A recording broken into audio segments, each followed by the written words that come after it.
Mobile gaming has changed over the years, and now there's so many different ways you can play your games on mobile devices.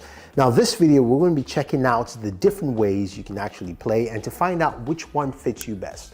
But before we go ahead, I want to thank our sponsor of the video, OnePlus, for sending over the OnePlus 11, which we'll be using in this video. And this device has some really great gaming features, which we'll talk about. But let's go ahead and look at each one. Now guys, if you're joining us for the very first time, hit that subscribe button, notification icon, so you'll be notified with more videos like this. As a gamer, I have used different ways to game over the years, whether it's been stuff like a Game Boy or Nintendo DS, to my smartphone. And there's so many ways you can actually get into gaming. Now, all these devices you see right in front of you here allow you to access games on mobile devices. Some of them are different, some of them are smaller or bigger. We have the OnePlus 11, which of course is a smartphone. Going over to like the Nintendo Switch, we have the Logitech G Cloud, which is just a game streaming platform, as well as the Razer Edge, which is a mixture of a mobile device and game streaming. And then we have PC-centric gaming devices like the Steam Deck and the Ayaneo 2 and Ayaneo Air Pro, which focus on giving you the best on mobile PC gaming. So let's go ahead and start off with our very first device, which would be the OnePlus 11. Now, why I picked the OnePlus 11 is because of its gaming performance. It is powered by the Snapdragon 8 Gen 2, so on the very base minimum, you're playing Android games, it does really well. Whatever games you play, from PUBG Mobile, Call of Duty Mobile, Genshin Impact, which has a lot of performance, it's a performance hog as a device. It does a good job there. Also, its temperatures while playing those games are really good. Now, this isn't just about playing Android games. This is about, of course, mobile gaming in total. So you do have access to a lot of features on here. And of course, that means that you can go ahead and game stream on things like Xbox Game Pass, if you have GeForce Now, that kind of stuff. But Xbox Game Pass works really well on this device. And because the device is 5G certified and authorized on all major carriers in the US, you've got connectivity wherever you go to play your games. Now, the biggest benefit with the OnePlus 11 compared to the other devices you're going to see on here, of course, is its charging. Now, some of the other devices might have bigger batteries in regards to performance, but this device charges from 0 to 100 in under 30 minutes. That is very impressive, and I think that adds to that gaming experience. Plus, it's the most portable of all of them, whether you're just using it directly gaming on screen or using a portable controller like the Backbone here, which you can connect it and start playing, of course, your game. So that adds a whole segment to this, and I really like the way this actually places. So if you're looking to just game and start off, your smartphone is the best bet, and also the OnePlus 11 really does that job. So let's move to our next device, the Nintendo Switch. Now, the Nintendo Switch comes in a few different flavors. You've got the Switch Lite, you've got the regular Nintendo Switch, you've got the Switch OLED. I have the Switch OLED here with me with a lovely OLED display. And what I like about the Switch is that you get that full library of Nintendo games, and that's what it's meant for. Battery life for the Switch OLED, you're looking at about 5 hours roughly. Depends on how much you play and what kind of games you're playing. And you also have access to a lot of third-party games as well, but I'm really here for Nintendo games. And the cool thing is you can actually buy a cartridge, which I don't have one right now, or you can go ahead and go to the Nintendo eStore to actually make your purchases directly from there. So you get the idea with the Switch OLED. Now, the cool thing is, of course, it has a kickstand, which you can actually place down. So depending where you are, you don't have to actually hold it up. You can, of course, separate the Joy-Cons, and you guys know this quite well. And you can play directly from here, which is pretty cool. Or connect it like a proper handheld and start playing. Now, the gaming experience is fun. It's something that, of course, a lot of people like because you're playing a lot of Nintendo games that you want to play. Smash Brothers, Mario, Soccer All-Star, Metroid Dread, you can name it. All those kind of games are available on here, and that's why you're getting the Nintendo Switch OLED.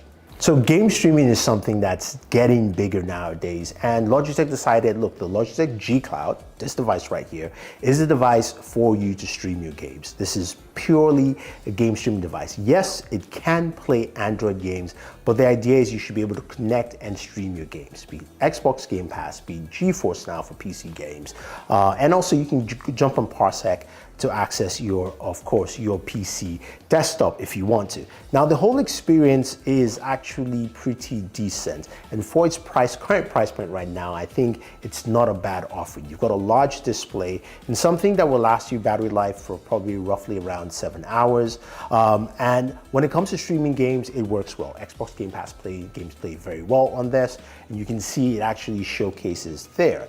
Now when it comes to playing Android games, this is where things differ. It is not a powerful chip for playing dedicated Android games, and you're not going to get the maximum performance there. So that's the downside of this. Plus, you do have, if you have a cell phone, your cell phone can do both. So you're wondering, is this necessary? This might be a second device for, say, your kid, and you want your kid to play, say, your Xbox Game Pass games, and you want to have just a stationary device, and you don't want to always hand them your cell phone or your tablet, but this will actually work as a purely game streaming device, and it might make sense.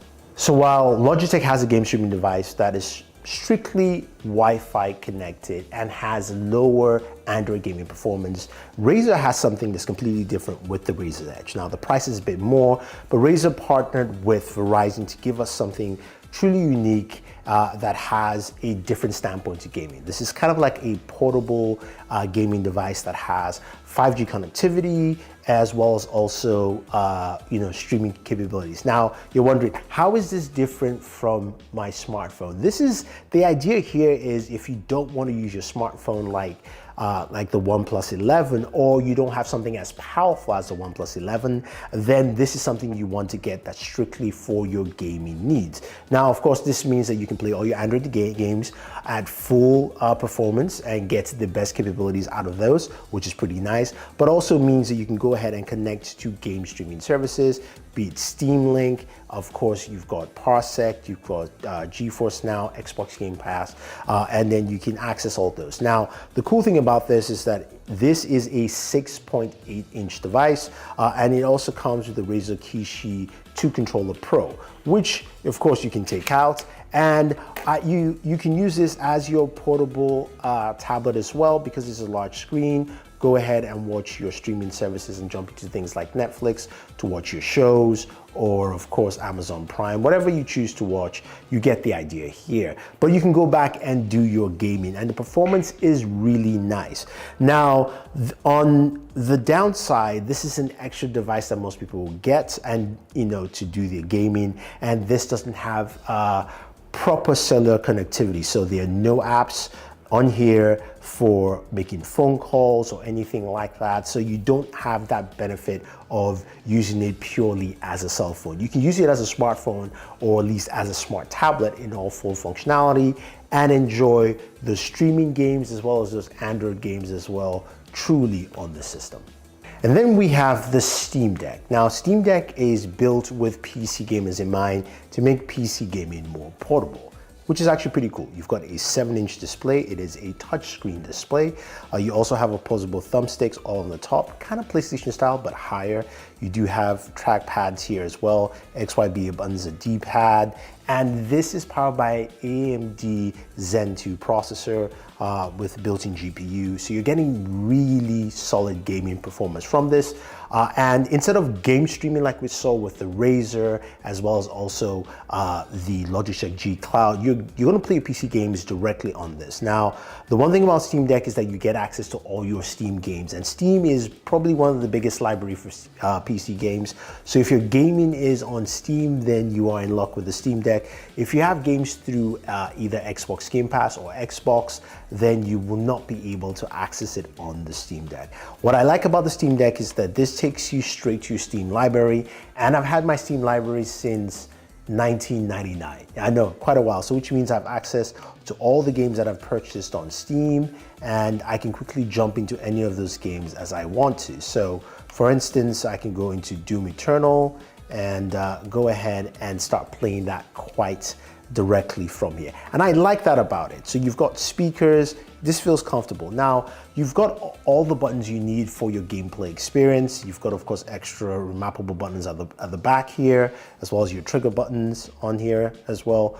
But the one thing about it is, of course, is battery life. Because this is more of a system hug and it's trying to play PC games on a mobile device, you're gonna see that this will run of course, much harder, and also the battery life is not as long as, say, your smartphone or some of the game streaming devices in there. Now, performance-wise, I really like the Steam Deck. It's done a really fantastic job. The game performance has been great for me all the way through. And I will say the other downside and caveat is that it does get pretty warm in the center, but you don't really notice it as long as you're holding it pretty much on its sides here, so you're pretty much good. But the gaming performance is great, and its pricing starts at $399 all the way to $649. So this is a more affordable option to something more serious in terms of PC gaming and more of that PC or console experience, if you will. So that's something to take note. And our last two devices are the Ayaneo. This is the Neo Air Pro,